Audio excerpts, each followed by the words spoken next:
Hey again and welcome to a new video. So today we will finish the flank role for my Loadout Talk series talk, where I talk about every champion, every loadout, or every legendary I play for the shams, and kind of explain why I chose certain cards and why I didn't choose certain cards, so to say, or in an easy way.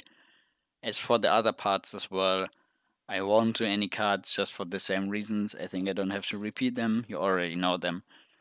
And again, I will link the timestamps in the description for the ones who are only interested in one champion. And I think important to say here as well is that I not really play the last four flanks that much, just because I don't know, I'm not confident on them, or I just don't like the playstyle of them. So for example, Koga, I just don't like the champ at all. I know that he could be fun, and there are a lot of players who actually play him, but I don't know. I just don't like the playstyle of Koga. No matter which legendary you will pick for him, I just don't like Koga at all. I don't like the champion. Legs wasn't that good for a long time. I felt like I mean he's good, but I haven't had fun playing him, and I started playing him more after his legendary changes. So after they brought back Death Hastens and Moji. I don't know. I'm not sure about Moji and Talus. So Talus is a champion I just play from time to time, but I don't know. I don't even know all legendaries for him. I think so. My main legendary is in a strength, where you reset your cooldowns after your rune of travel or after teleporting back. And I think this is my main legendary just because. So this card guards just because to make you more tanky, increase the tankiness of Talus. He only has 1900 HP, so it's pretty easy to kill him, to burst him down or whatever. So you just want to make sure that you have a lot of damage reduction to be more tanky. So if you fall to or below 40% of your maximum HP, you will get 25% damage reduction. This is actually pretty good. 25% is it's a great number to decrease the damage you get, and which is really important here, there's no time limit on it, or the card has no initial cooldown. So every time you're at or below 40% of your maximum HP, you get the 25% damage reduction. So you can play it every time, no cooldowns, whatever. This is what makes the card so strong, I feel like. So you just have to get low, get damage reduction. That's great. The next card, just to make it easier for you to heal up or something, and because the card is really strong, so you get 40% damage, 40% lifesteal while you're at or below 40% of your maximum HP. So this card combines with this card actually. So both are based on 40% of your maximum HP, so to say. So if you're low, you get 40% lifesteal, you get 25% damage reduction. This is really great. So 40% is actually a lot. It's more than Life Rip 3, I guess. So actually really good. And also no cooldown, no initial cooldown on it. Then this card, just because you want to go in when your Rune of Travel is activated, and you want to make easier for you to reach the enemy in time, or just make it easier for you to flank them, chase them, or whatever. So give you 32% movement speed increase while your Rune of Travel is active. And the last two cards are just a little bit of filler card, just increase your maximum HP by a little bit. I mean, in the end, 50 HP isn't that huge of a difference, but it's still a little bit more. So 50 HP more. So, and it's just a filler card, so it doesn't matter. And the last card, a little bit of lifesteal where your overcharge is active.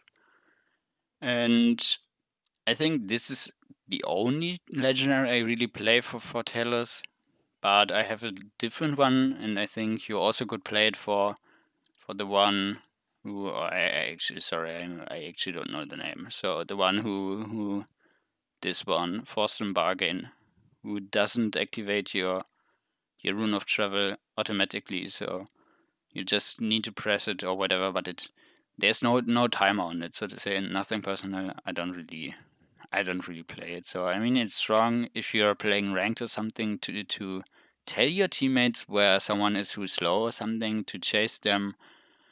But for casuals or something, I think it's not that great. I mean, it's good for you to see who's low and stuff, and you could finish them or whatever. But 65% is still a lot of HP, and I feel like it's stronger in competitive play, but not that strong in casuals. So you actually need to communicate with your team to make this legendary work really well. So the next just force and bargain, I play it from time to time, so nothing too special. But I think this legendary loadout here you could play for both. So I don't know. Here I just decided to put more HP into Talus to give him more HP, so you have 2100 HP in the end. So just more tanky. 200 HP increases a lot, especially for Talus, especially when you're low HP character in general. And the other two cards again, a little bit of movement speed, 32% while your rune of travel is active, damage reduction while you're low. And this card is actually good if you play the force and bargain card as well, just because there is no cooldown on your rune of travel, so you could use it every time. You only need to use this this ability, so to say, if you're low. So then you teleport out, but in the perfect way, you don't use this ability. Just use your movement ability, your F, so to say, to get more movement speed to make it easier the whole game to chase the enemies. Again, because you don't really want to use it or make it easier for you to sustain until you press your F button again, F key again, damage reduction while you're low, and again a little bit of filler cards, 2 lifesteal cards to make it easier for you to sustain, heal yourself while your overcharge is active, and again this card because it's so strong. See, this is only 1 point in the card and you get 10% lifesteal, so I feel like this card is really strong. You also could choose different cards, maybe if you play inner strength or whatever, so increase the cooldown or reduce your cooldown, increase the duration of your rune of travel or something. So this card, or heal for more, but you actually don't need it anymore because they put 500 heal into his base kit. So everything above 500 is great, but I feel like you don't really need it because 500 is a lot bursty for Talus because he's so squishy. So I feel like increase the ammo count isn't that useful just because you have so much ammo, so it doesn't really make a difference. And the other cards I think aren't that great for Talus because I don't know, ultimate charge, I don't know, doesn't sound that great. Heal after you're activating your blitz upper is okay, I don't know, but you have a long cooldown I think on your blitz upper. So I don't know. I feel like he has strong cards, but there's not a huge variety of his loader cards. So see 10 seconds on your blitz upper. So every 10 seconds you could heal yourself for at least 70, and I don't know. I don't think it's that great. So that's it for Talus. As I said before, the other are legendary. Nothing personal. I don't really play, and I don't play Talus at all often. So same for the other ones, but I still want to show you my loadouts or my thoughts behind my loadouts. So for Koga, my main legendary kinda is Adrenaline Junkie, but I don't really play it that often as for Koga in general, but I think I don't have to repeat it. So, first card, Trigger Happy, just because you always want to fire your SMG, so increase the heal you get while firing your SMG. So just do what you want to do. So, or you need to do, deal damage, shoot your SMGs. But for the card, important is that you don't actually have to hit your shot. So just shoot your SMGs and you get 25% more heal. So this is again free rejuvenate without using any credits or without buying any items. So Imagine this combining with Rejuvenate. It's really great. Even without Rejuvenate, it's still pretty great. So 25% more heal while firing your SMGs feels so good, especially when you're playing with a Genos or now in the game Corvus. So Corvus is also a great healer or a great pick to make Koga stronger. So I feel like Koga needs someone who enables him sometimes, or Torv is another example to enable him. But if you give him a little bit more of something, so a little bit more of HP because of Torv, a little bit more of heal because of Janice and Trigger Happy, or the pocket heal, more damage because of Janice. That's what I wanted to say. More heal because of Corvus, because of his mark, so the lifesteal. It's so great. And also for this card, which is important, it doesn't matter what kind of heal you receive. Just any heal, so life rip from your items, kill to heal, although I think kill to heal isn't that great, but kill to heal from your item store, any heal from your healer you receive. So it doesn't matter what kind of heal you get 25% more healing while firing your SMGs.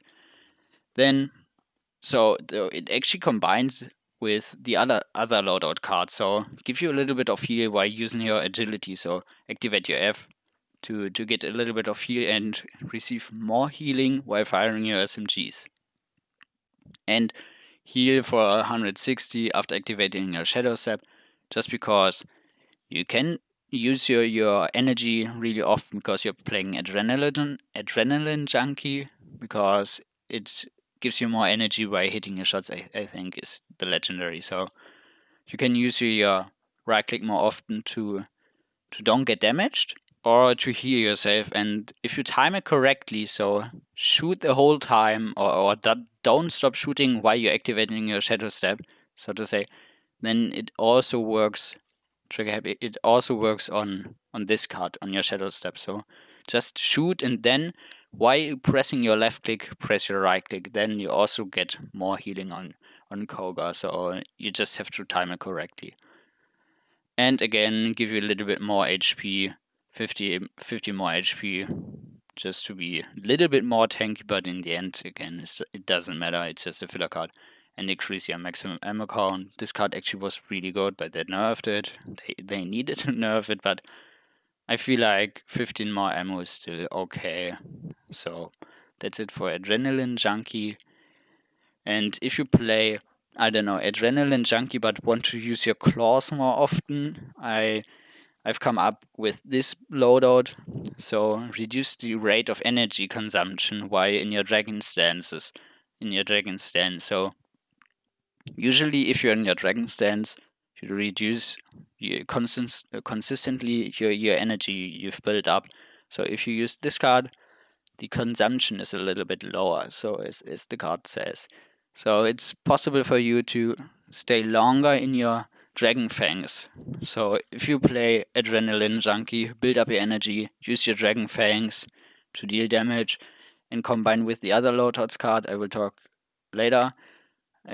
about later, then use Adrenaline Junkie, build your energy while firing your SMGs, then swap or switch to your Dragon Fangs, play with your Fangs. Dragon Stance, sorry, I'm talking shit. Dragon Stance, not Dragon Fangs. Yeah, just if you want to play Adrenaline Junkie and don't want to play the other one, then give you Lysi Wayan Dragon Stance and reduce the time it takes to enter and exit Dragon Stance.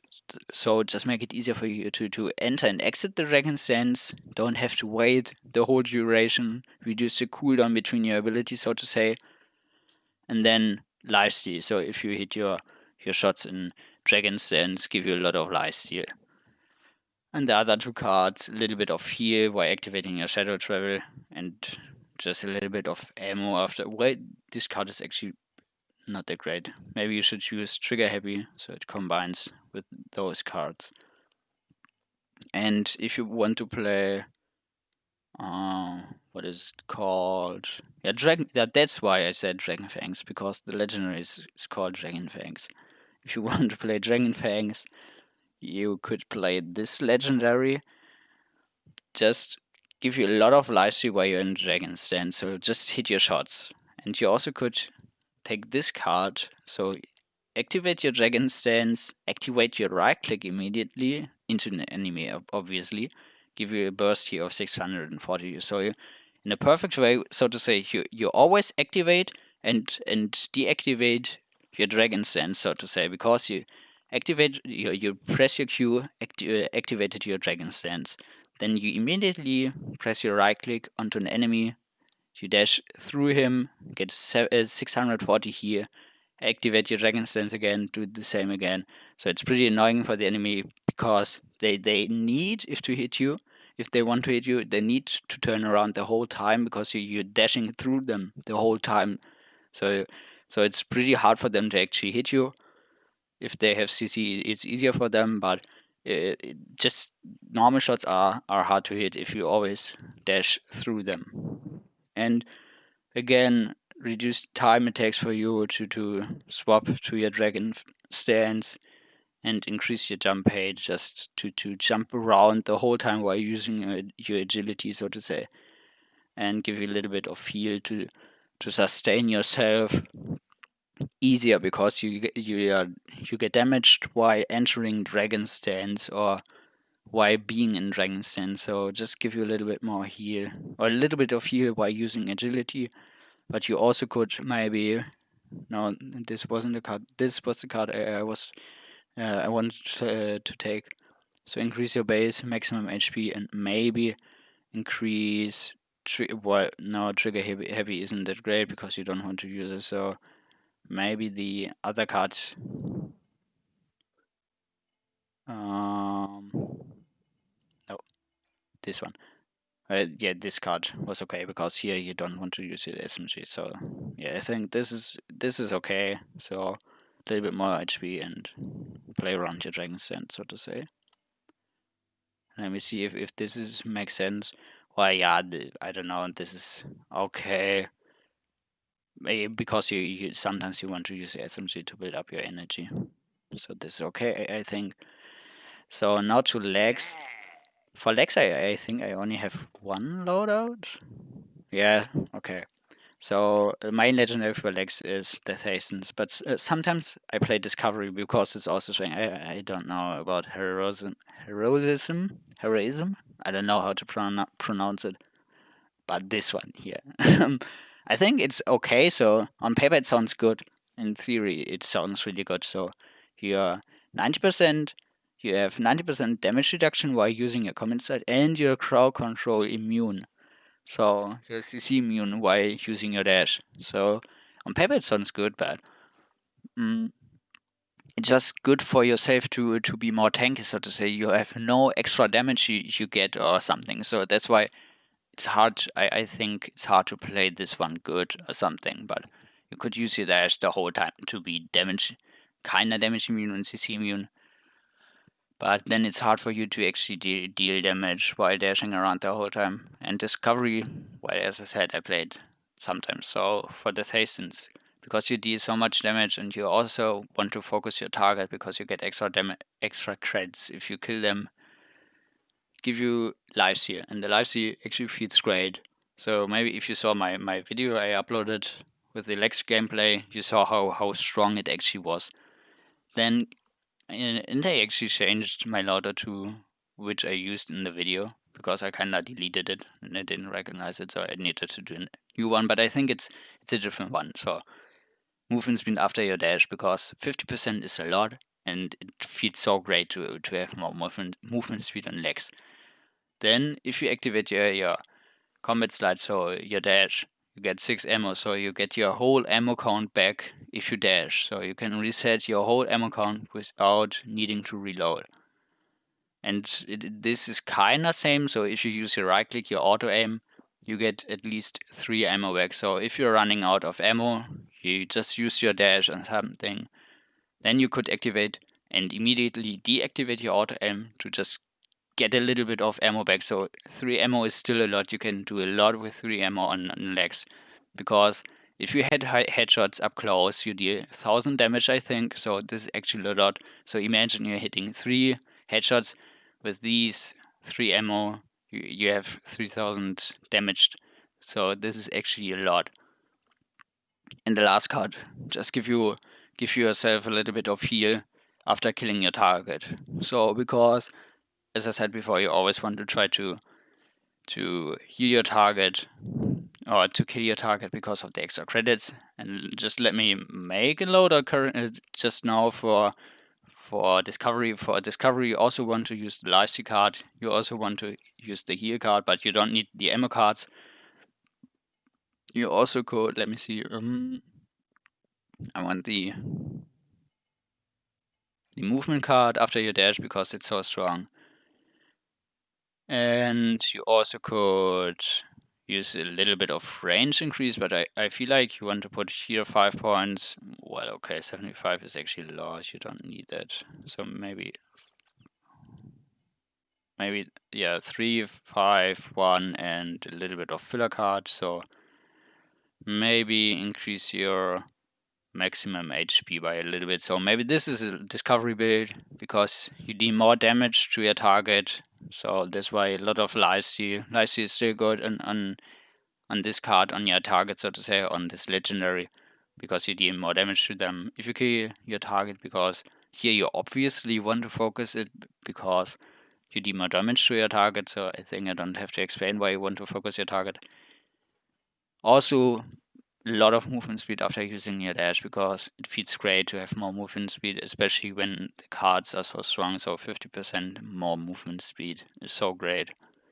Then increase your range a little bit where you can see your target, so the range of your wall hacks, and a little bit of more HP to kind of be more tanky. So I think this is a discovery loadout you could use. I actually need to test this out, but I could imagine it could work.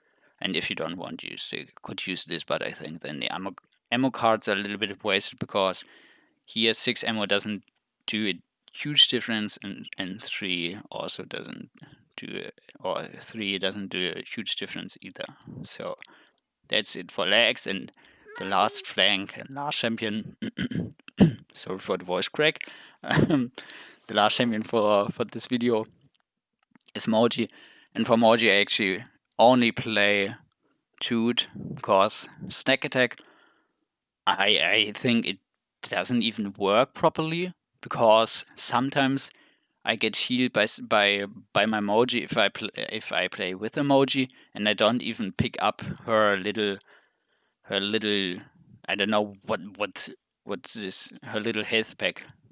I don't even run through it, and I get healed just when she gets a kill. And I feel like if I play Moji, I don't know, then it's not working for my team because my team is not running through it. So I don't know. I think it doesn't work properly just because I played it a few times, tested it out just for troll reasons because I still think it's not that great, and it didn't even work. So I don't know. I'm not sure about this one. I know a lot of lower Elo players, so to say, play Boom Boom, but I don't know. I mean, it's strong to burst the whole team and stuff, but I just don't like it.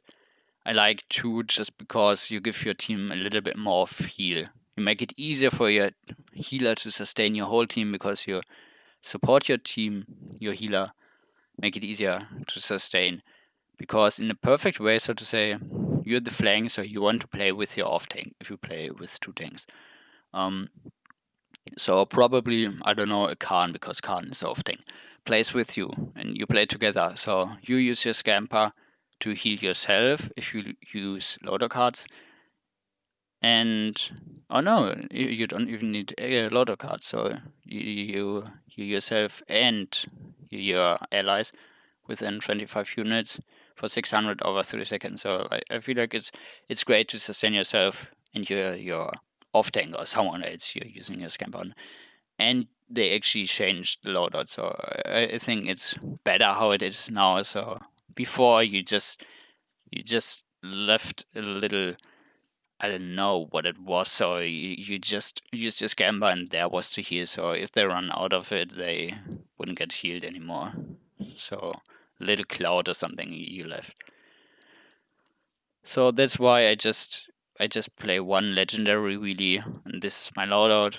You want to gain lifesteal if you mark an ally, not an ally, an enemy. So you mark an enemy if you use your right click. So the little star you see above the enemies, if it's white, you have build up a full mark, so to say. And then if you destroy the mark, you get 30% lifesteal. So you actually deal a lot of damage. So you get a lot of burst heal for yourself. And if you then use symbiotic, you also get a lot of heal while at or below 50% of your maximum HP. So 35% more heal is 35% more rejuvenate, so to say, without spending credit. So this card also works for yourself. So for yourself lifesteal here, and it works for your healers. And it's so great if you combine it with your magic barrier. So use your barrier, be damage immune, and because you're damage immune and all, it's impossible to apply cord to you, so to say. So you're just 1 HP or something. Use your magic barrier.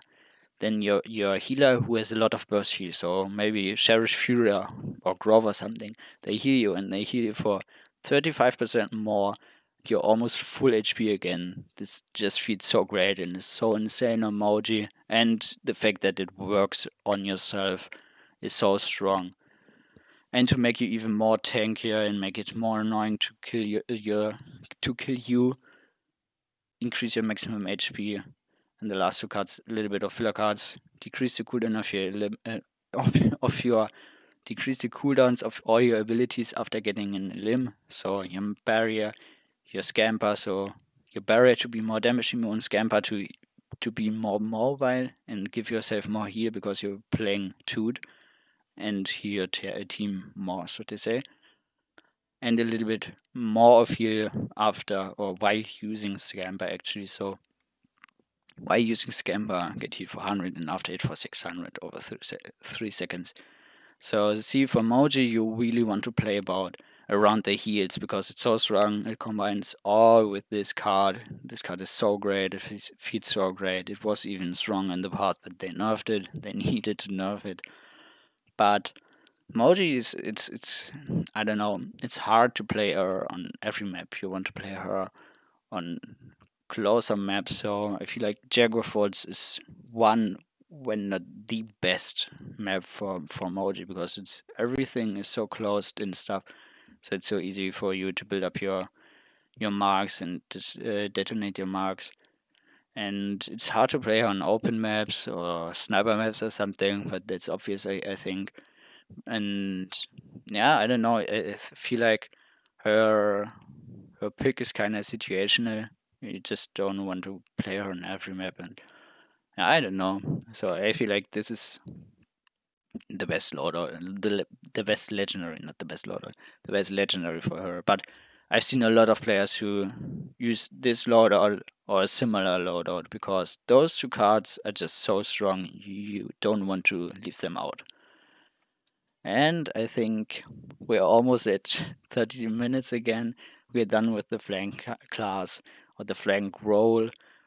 So in the next parts, we will talk about the damage role, and then we are done with my loadouts. But I actually have some other ideas in mind what I want to do.